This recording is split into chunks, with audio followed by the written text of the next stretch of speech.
Welcome to the Protagonist Pub. My name is Tammy, and this is where characters gather.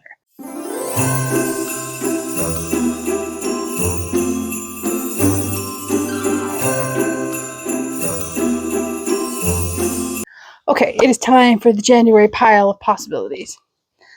As you know, these are all just, what I'm in the mood for at the time of filming. What I read in January may look nothing like this list. However, I would be shocked if it didn't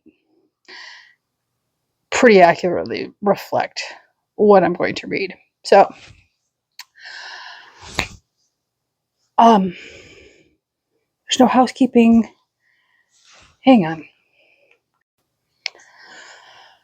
Sorry, Fireball had surgery middle of December. She's fine, by the way. Her stitches come out on the day you see this video, and she's been picking at them constantly, so I had to stop her. Okay, so what am I going to read? There's a couple I know for sure. So let's start with the for sures. First up would be Daughter of the Otherworld by Shauna Lawless. This is the fourth book in the Gale Song series, and this one takes place roughly 150 years after the conclusion of the last book in the series, which was The Land of the Living and the Dead. This is set right before or right after the Norman invasion of England, and it is fascinating, and it picks... Okay, so it's 100 or so years after the Norman invasion. And it is a very different world than the first three books in the trilogy. For very obvious reasons, if you know anything about English history at this time, Irish history at this time. And I am a quarter of the way through. I have started this. It is due at my library the 10th of January. And I am loving this, so I will read you the inside flap. Over 100 years after she went missing, Isolde, born into a family of famous Irish... Cannot talk this morning.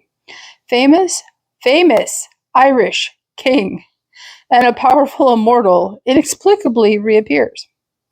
Her mother's kin, the descendants, are one of the two magical races of Ireland, but no descendant can understand the reasons for Isolde's disappearance, and worse yet, she is giftless. Born with no magical ability, a dangerous thing when the magic-rich Fomorians, ancient enemies of the descendants, are growing in strength. The Fomorians no longer control any Irish kingdoms, but they still desire control over the mortal world. They seek to spread their dangerous webs wider by manipulating England's Norman lords to invade Ireland. Not yet 18 years old, Isolde's world is about to change forever. But when the death and destruction seem inevitable, her true worth will show itself. For Isolde is far more than she seems. I'm loving this so far. And yeah, it's a easy read. Up next, another library book, and that is The Ashfire King by Chelsea Abdullah. This is the sequel to The Stardust Thief, which I will talk about in my December wrap-up. And oh, how I loved that book. As soon as I start this one, I am not going to be putting it down. I already know that, so I will read you the flap. Neither here nor there, but long ago. After fleeing patricidal prince, legendary merchant Luli al-Naziri, and the banished prince Mazin bin Malik find themselves in the realm of the Jinn, but instead of sanctuary, they find a world on the cusp of collapse. The Jinn cities, long sheltered beneath the sand sea by the magic of their kings, are sinking. Amid the turmoil, political alliances are forming, and rebellion is on the rise. When Luli assists a dissenter, one of her bodyguard's old comrades, she puts herself in the center of a centuries-old conflict. Trapped in a world that isn't hers and wielding magic that belongs to a fallen king, Luli must decide. Will she carry on someone else's legacy, or carve out her own? This series is Arab fantasy. It is beautifully written. I am absolutely just loving the world building and the storytelling and all of the character work in these books. I am so glad I took a chance and picked it up. Okay, last up would be The Award by Matthew Pearl. This is brand new to my library, and it is very short. It is under 250 pages, and it sounds fascinating. David Trent is an aspiring novelist hoping to make a name for himself in Cambridge, Massachusetts, a place where ambitious writers lurk around every corner. He lives in an apartment above a very famous author named Silas Hale, who, behind his celebrated image, is haughty and disdainful. Definitely not the mentor variety. Until David wins a prestigious award for his new book. Silas is at last interested and jealous.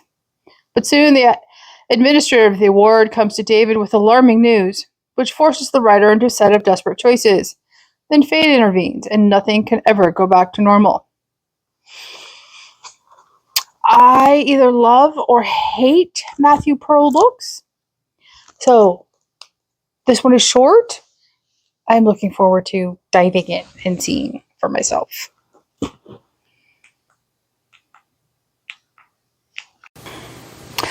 Okay, so now for the Read My Shelf. As you all know, the only thing I am doing officially in 2026 is reading from my shelf and deciding what is staying and what is going. And undoubtedly more will be going than is staying, and I am fine with that. I love passing on books, so that is okay. So, first up would be yet another fantasy book.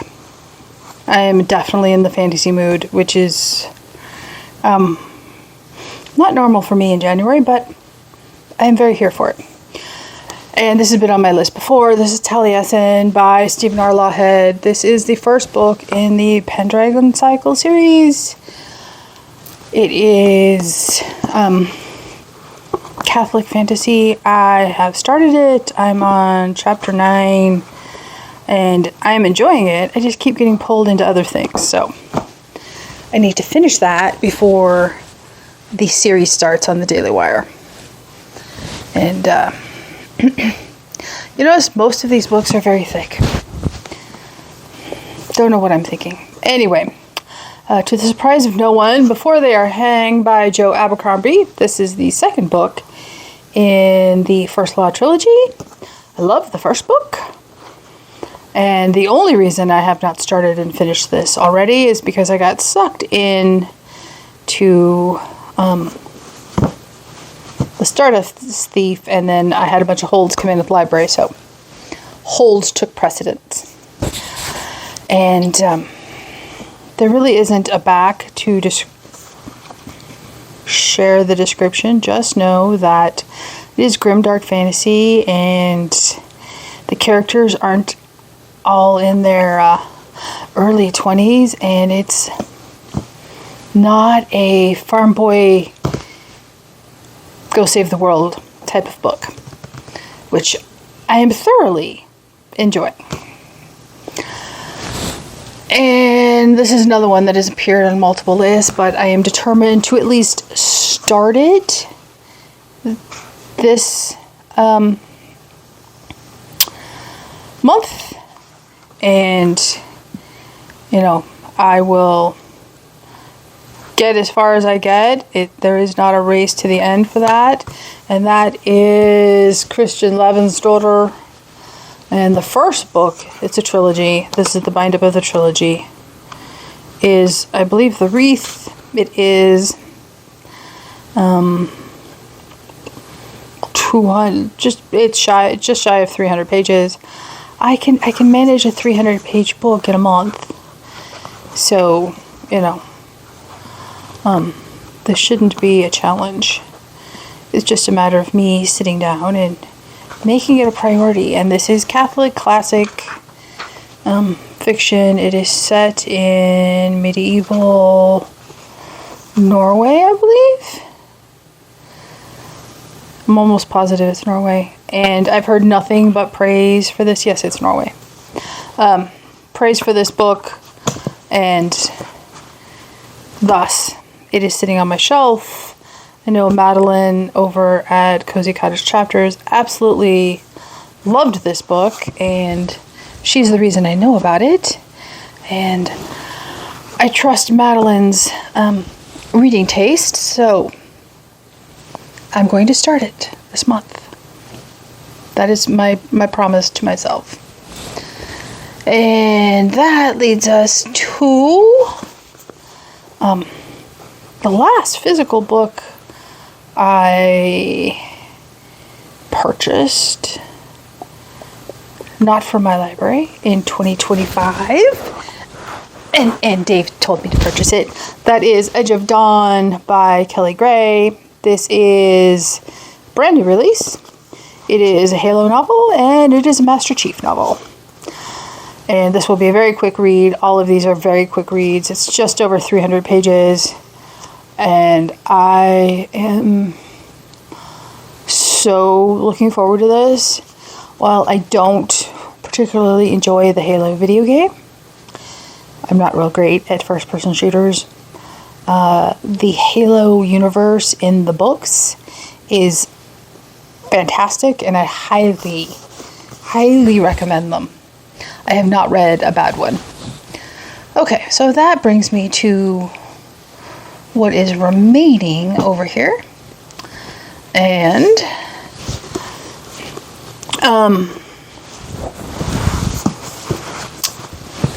there's one more down here.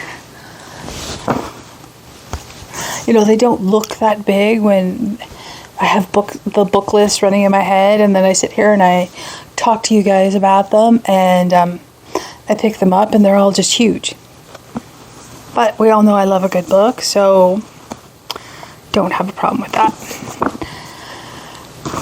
Okay, so those three can fall in the same category. This is Time Enough for Love by Robert A. Heinlein, and it is by far his thickest, book. It's probably triple the length of Starship Troopers, if not more. Yeah, this is just over 600 pages. And I have recently read you the back of this, so I'm not going to read it today, but I want to start this. I want to actually physically, while I'm reading it, find the quote I love so much. I expect this to be one of those books I heavily annotate, and I am looking forward to it.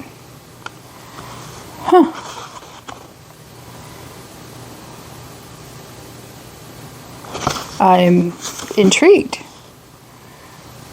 And would be intrigued. There is musical notes, musical composition of some kind in the table of contents. And they look to be music chapters labels. I'm very intrigued now. I probably could have played that once upon a time on the piano, but I no longer have the family piano, and it has been decades since I sat down and tickled the ivories, so to speak, so that would be unrealistic on my part. Yeah, there is definitely musical sequence as chapter headings. Okay, that is going to be a fascinating deep dive. Okay, so as you all know, January is Epistolary January.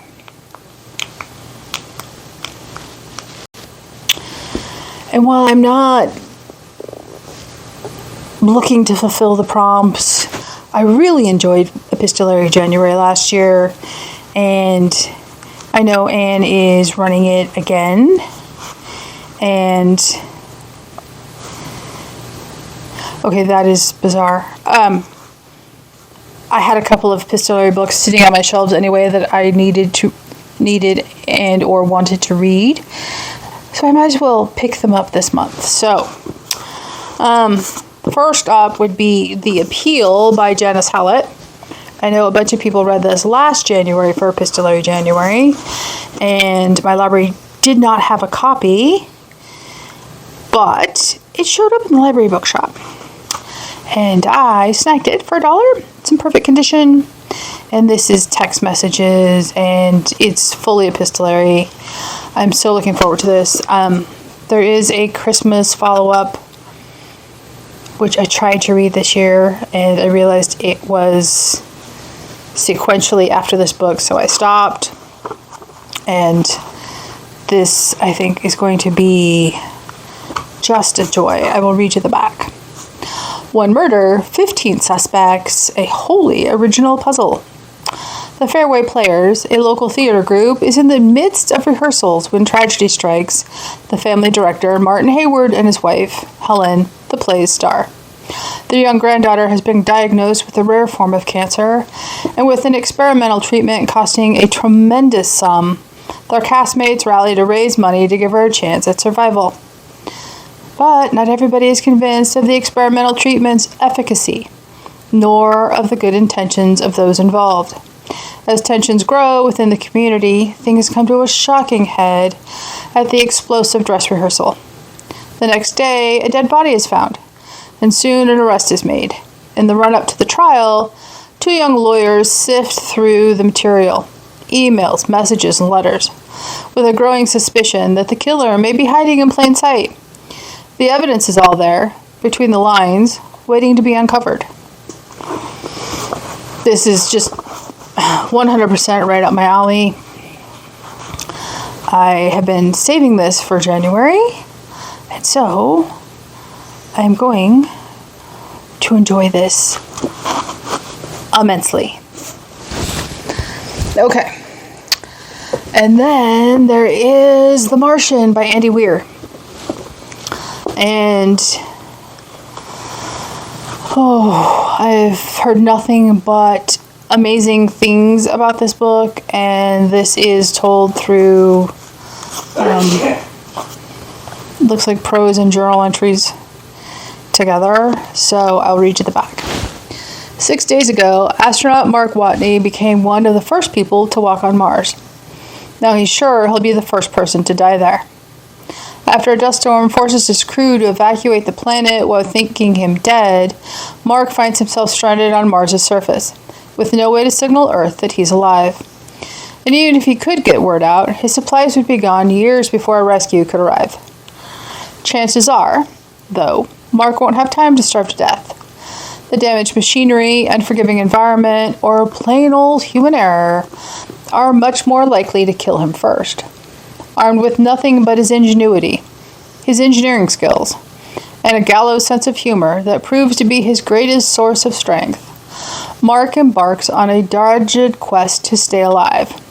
But will his resourcefulness be enough to overcome the impossible odds against him? I am looking forward to this. I recently read Project Hail Mary by the same author, and I was blown away. It is 369 pages. I imagine this is a sit-down, curl-up, and read book. And, finish in one sitting. So, perfect for Epistolary January. I love me a good space opera. I have not seen the movie, in case you're wondering. If there's a movie and a book, I'd rather read the book well before I see the movie. So, there you go. Okay, and last up for this way too thick list is Sophie's World by Jostein Gardner. And what I found interesting is that the spine has the author's name at the top of the book and then the title, versus normally it's the title and then the author's name at the bottom of the book. I just found that interesting. It doesn't match anything else on my shelves. Oh wait, that's not true. I just found something. Okay, maybe it's not that unusual. Anyway, so as you know, maybe you don't know yet, this was a Christmas gift from one of my girlfriends. And there's a backstory to this book. I picked up a copy of this on a business trip in the mid to late 90s at the airport. It was an extended business trip. I was gone for months. And I read it on the plane. I read it in my hotel room. And somewhere along the way, the book got lost. And then life happened. And I never got to finish it. But it's always been on the back of my brain that, I need to pick up a copy and finish this absolutely delightful book. And I never did. Well, one of my girlfriends surprised me with it for Christmas, and I am so blessed. I am going to dive into this book and love it. And it fits with Epistolary January because it is I don't want to say coming of age, but our protagonist is 14, and the book begins because of letters she receives in the mail. I will read you the back. When 14-year-old Sophie encounters a mysterious mentor who introduces her to philosophy, mysteries deepen in her own life. Why does she keep getting postcards addressed to another girl? Who is the other girl? And who, for that matter, is Sophie herself? To solve the riddle, she uses her new knowledge of philosophy. But the truth is far stranger than she could have imagined. An addictive blend of mystery, philosophy, and fantasy. Sophie's World is an international phenomenon which has been translated into 60 languages and has sold more than 40 million copies. I cannot wait to dive into this book. I highly recommend it. Obviously, if I started, let's just say 1997, picking a number out of the air, and it's almost,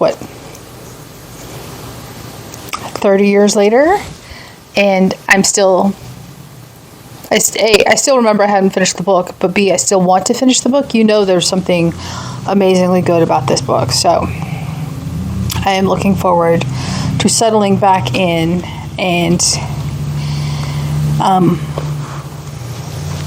I'm in no rush to finish it. It takes as long as it takes. It's the beauty of this book is that it is meant to be read and enjoy, but it's also one that makes you think, and I'm here for it. So that is my impressively hefty January pile of possibilities. Realistically, will I get them all read? Absolutely not. I will not get them all read. Will I get a good portion of them read? Hopefully. We will see at the end of January. What are you reading? Let me know in the comments down below. Like and subscribe. And I will see you here next time at the Protagonist Pub.